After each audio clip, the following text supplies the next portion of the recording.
Maybe it's like it knows when he's actually under threat. Yeah, you were gonna win that fight. That's I'm them, fine. and I don't care about them.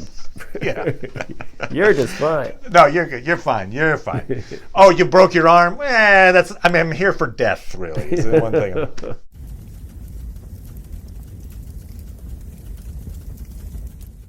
Hey, Internet.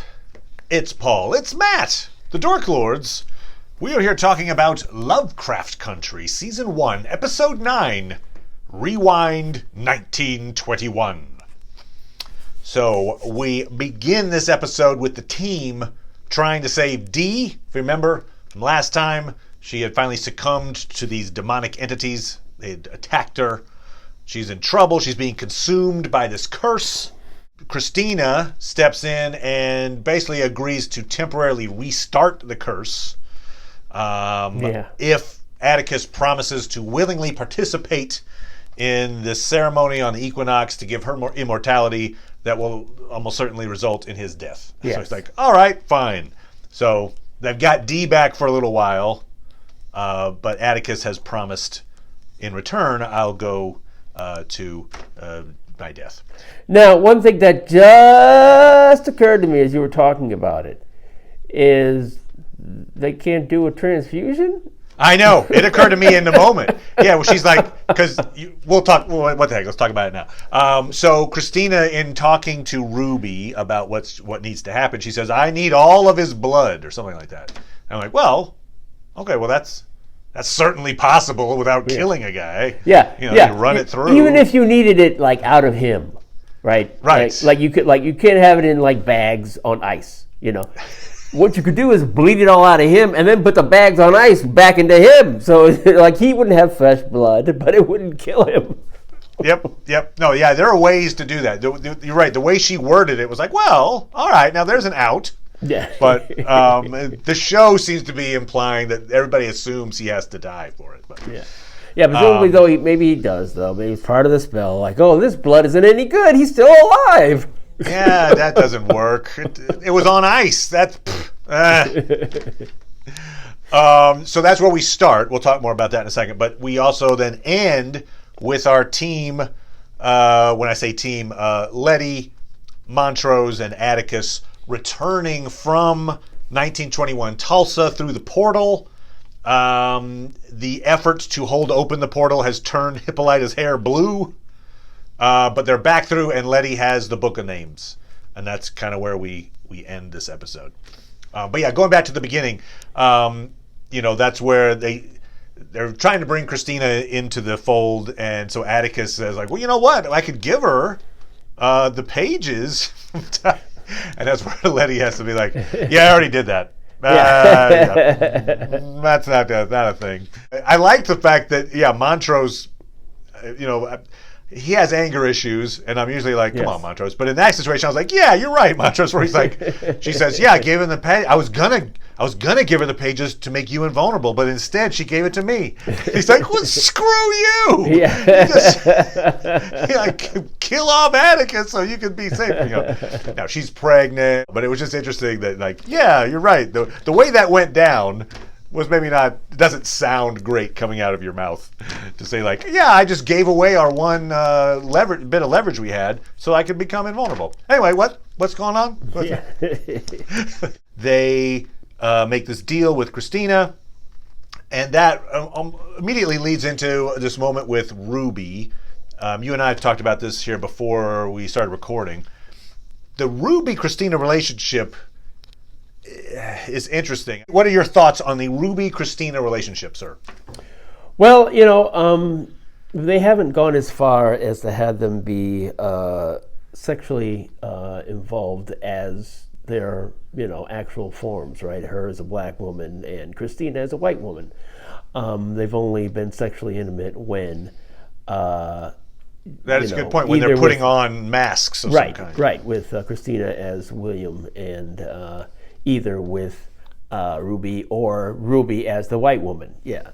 To me, they're fainting or almost suggesting that they're trying to have a relationship and that she's swearing to her how honest she is. It's Christina swearing how honest she is about her intentions or whatever.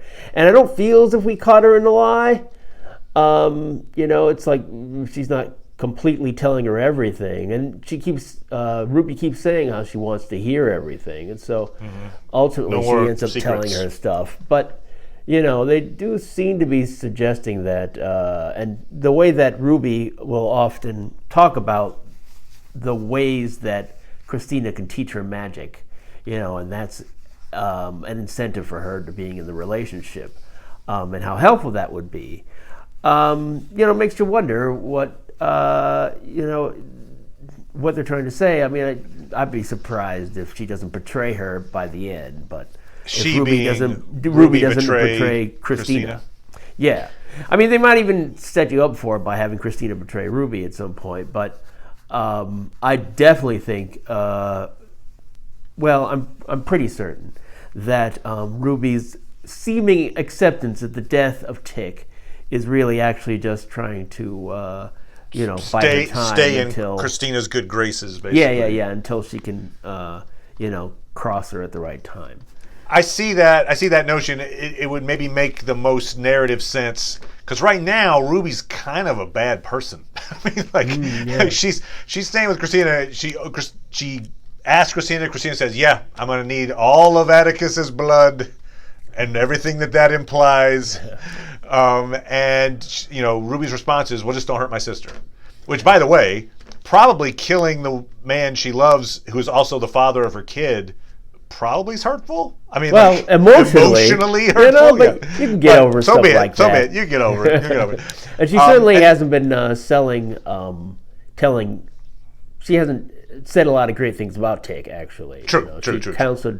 Counseled her to leave Tick a number of times. Yeah. All right. So maybe she's like, you're better off with him dead. But then the other bit is when she. So Dell is the white woman that she's been, putting the mask on. And so she asks about Dell. She learns, Letty is the one who put her in a coma. And then she kills Dell, turns off the life support, and then has this line, which is like, when I always imagine myself as a white woman, I always imagine myself as a redhead.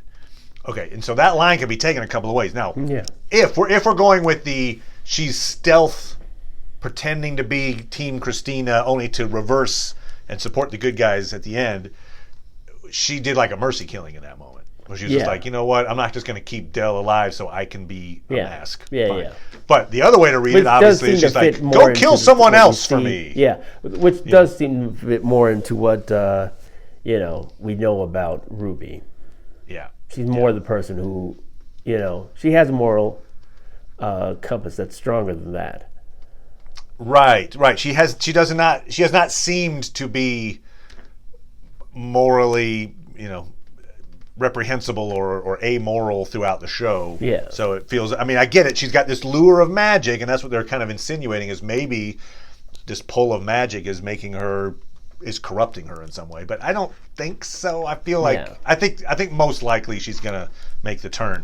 It is interesting too that, you've got this scenario where she is lured by this. Look, when I'm Dell, when I'm this white woman, I have a sense of my own space. I have a sense of freedom, and yet it's Christina, who is a white woman, who's like, well, when I'm William, I get to be I get more power by that way. So it's there's this hierarchy of, I want to find the shell that gives me the most autonomy.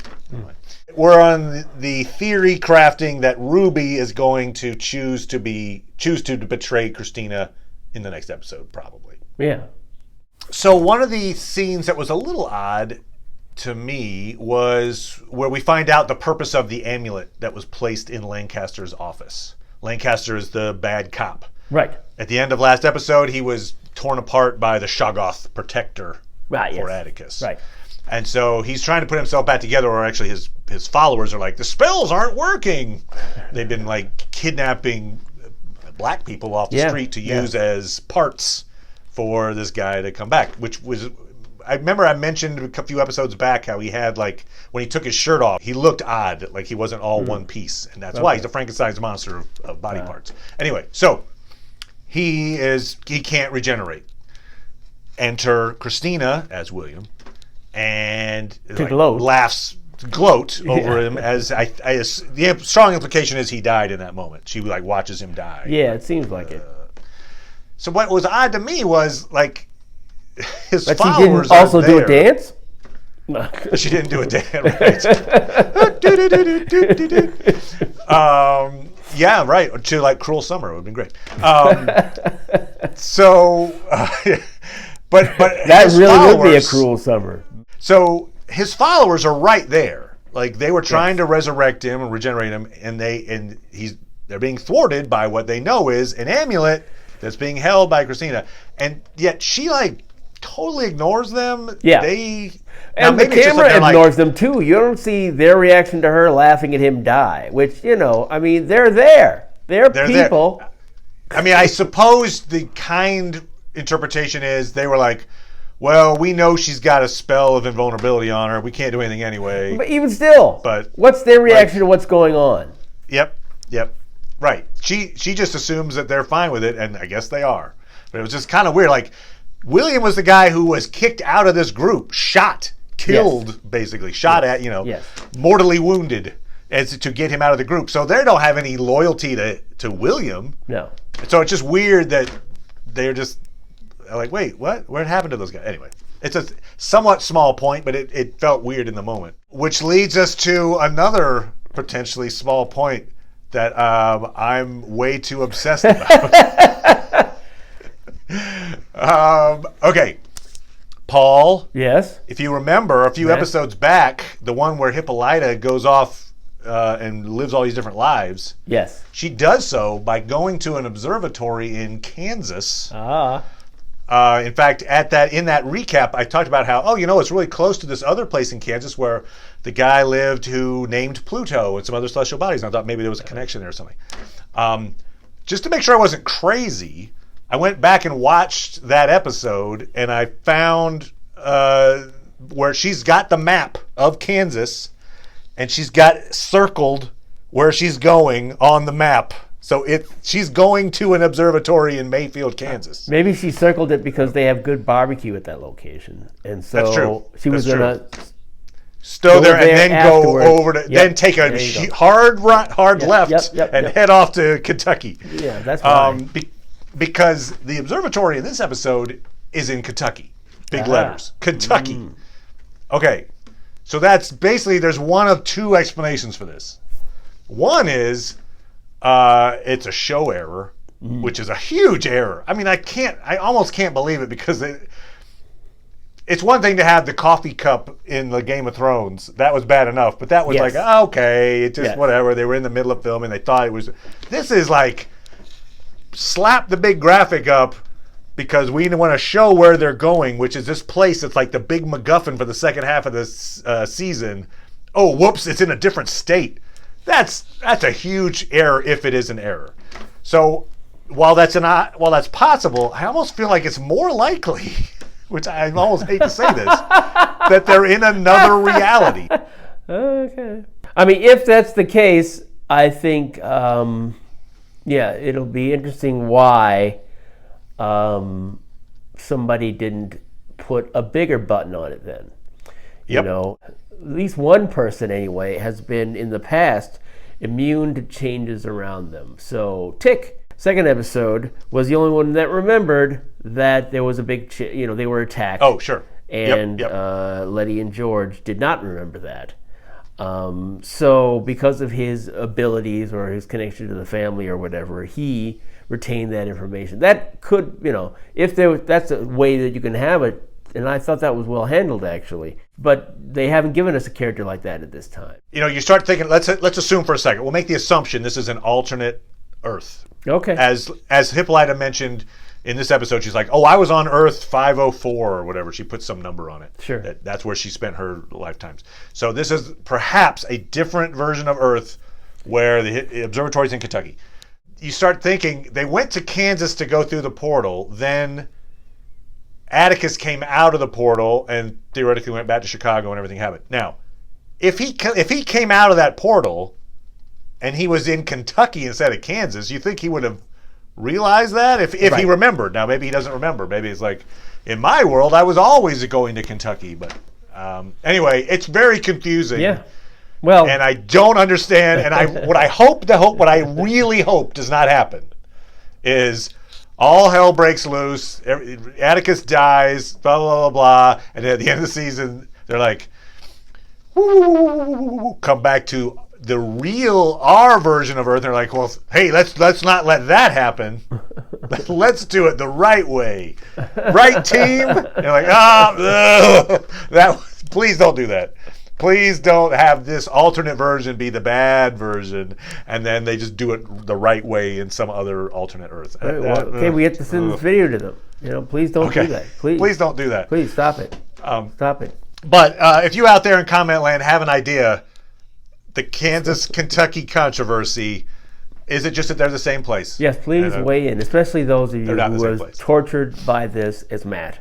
I've been tortured by this. I mentioned to you how at one point back in 2006, I think, I was in Manchester, England, and they had their version across the Atlantic Sea, but not in this version of Earth. Oh. In this one, it's across the Indian Ocean. They had a knockoff of Kentucky Fried Chicken there. Right. But obviously, they didn't have the rights to Kentucky Fried Chicken, so they had KFC, Kansas Fried Chicken.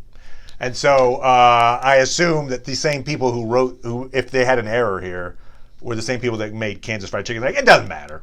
Kansas, Kentucky, blah, blah, blah. 2 states that start with a K, they have chicken. Great. There you go. It's weird. I would like to know why it said Kentucky. I am interested in that. So hopefully we figure that out. In Kentucky, get back to the portal.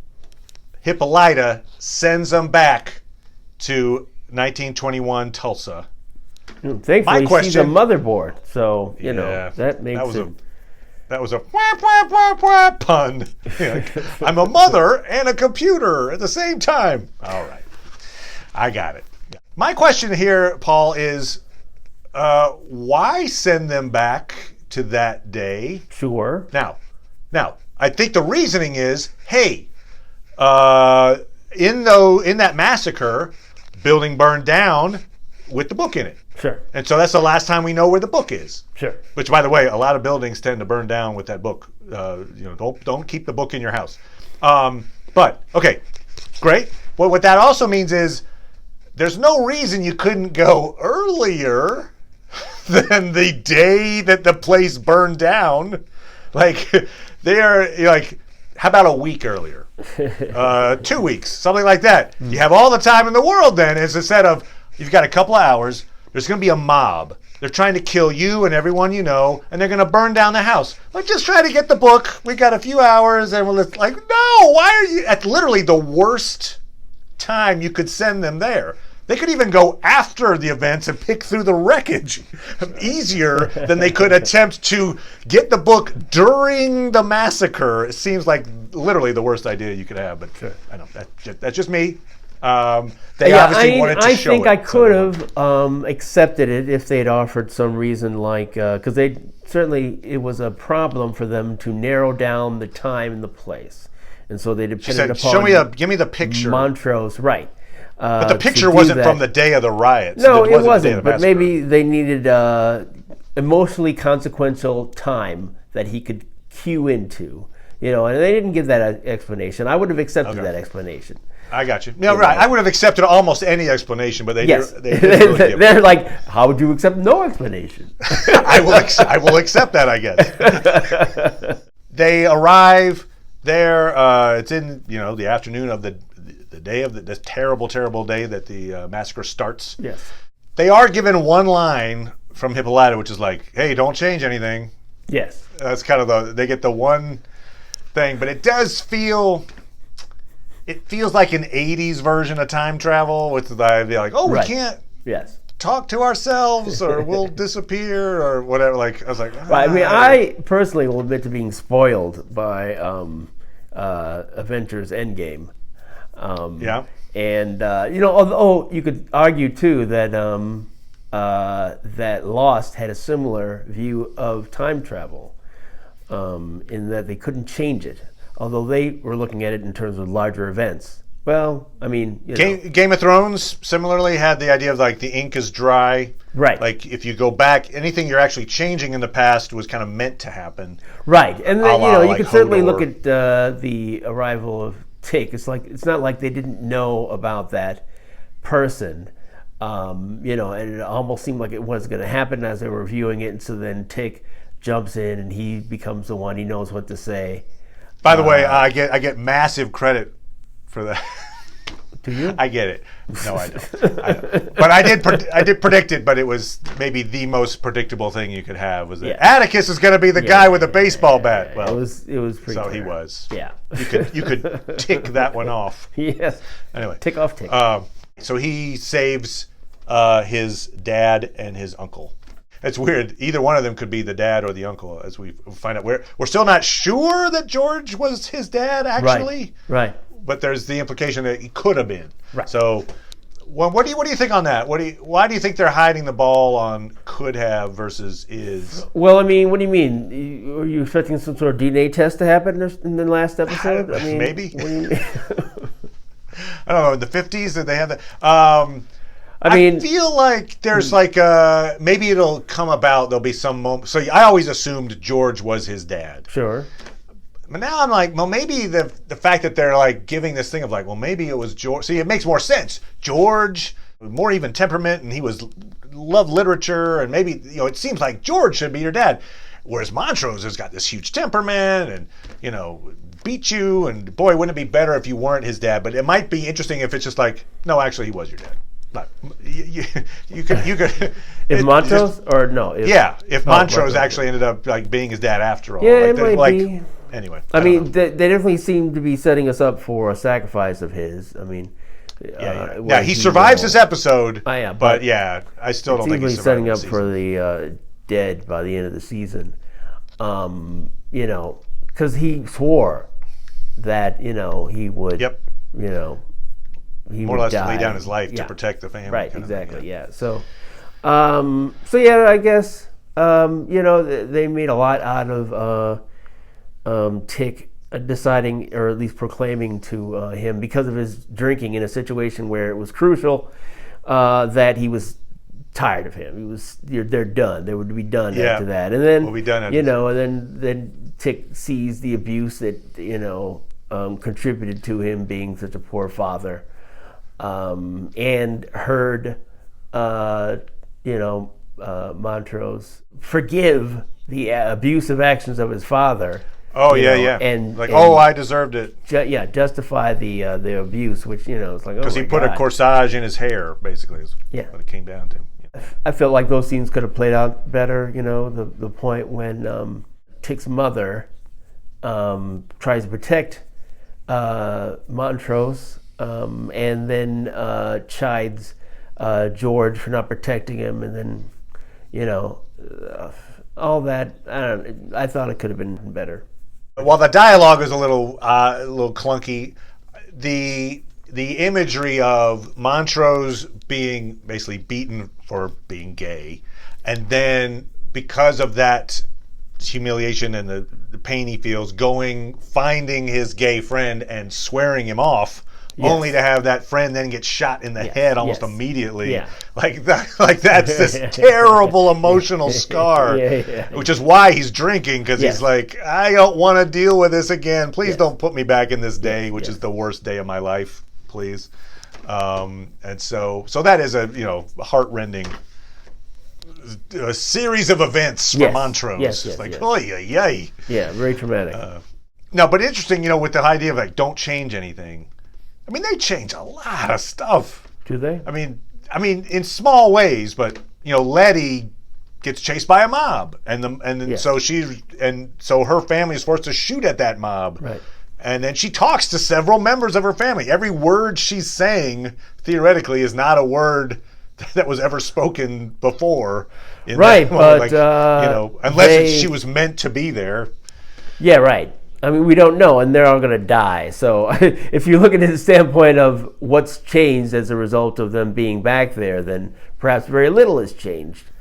I mean, or even the idea of like, and this is again maybe a small change perhaps, but there's that bit where she's walking down the street. Which, by the way, come on, urgency.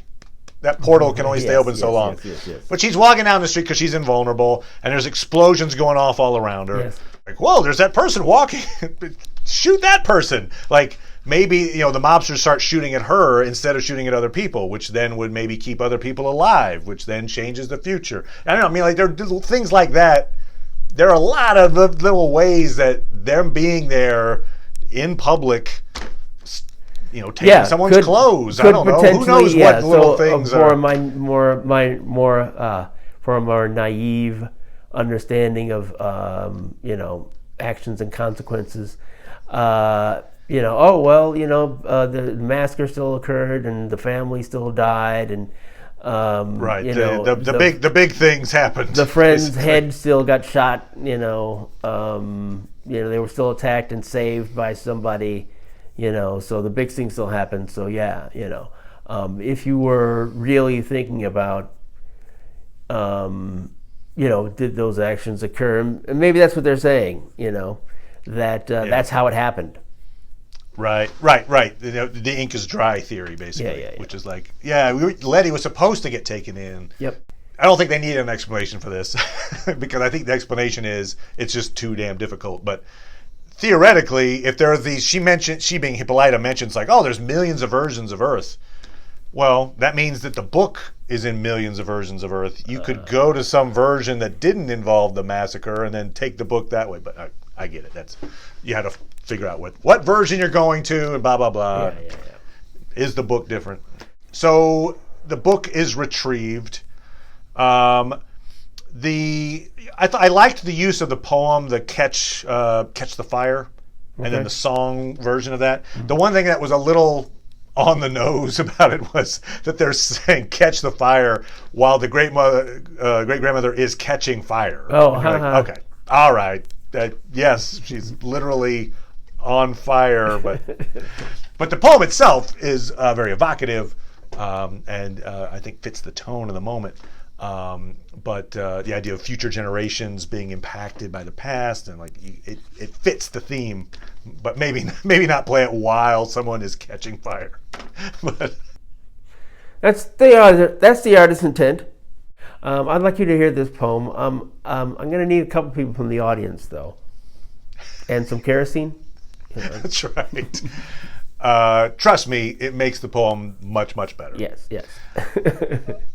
A little bit of whereabouts unknown would be Gia. She was theoretically in the house there when Dee is being worked on, but she's not in this episode at all. No, not at all.